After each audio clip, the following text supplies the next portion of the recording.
Villaggio San Paolo, Cavallino Treporti, Jesolo. Un posto tranquillo, adatto ad un periodo di relax completo, immersi nel suono continuo e leggero del mare, accompagnato dalla luce di un sole sempre presente ma non invasivo.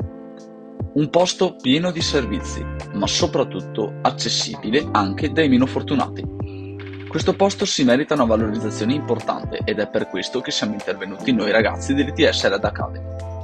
Noi siamo i ragazzi del gruppo Dune 3, Davide, Salvatore, Matteo, Davide, Pieralfredo e Thomas. Abbiamo subito individuato i punti di forza della nostra abitazione, ma anche i punti critici su cui si doveva per forza intervenire. Successivamente abbiamo pensato a degli interventi di riqualificazione strutturale per cercare di migliorare la prestazione energetica dell'edificio, optando per un sistema a cappotto abbinato ad un ottimo sistema di isolamento per le fondazioni e per la copertura.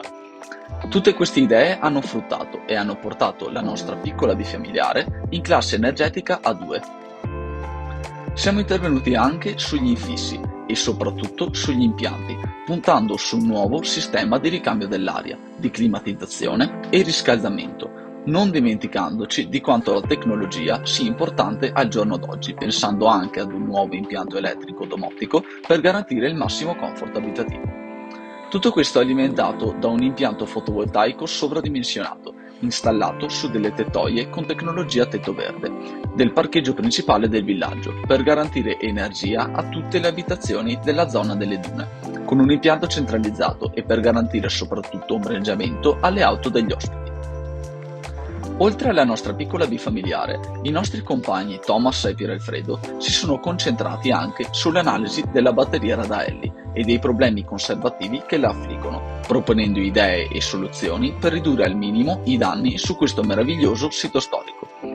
Speriamo che il nostro lavoro possa essere degno di nota per questa splendida cornice che ci ha ospitato.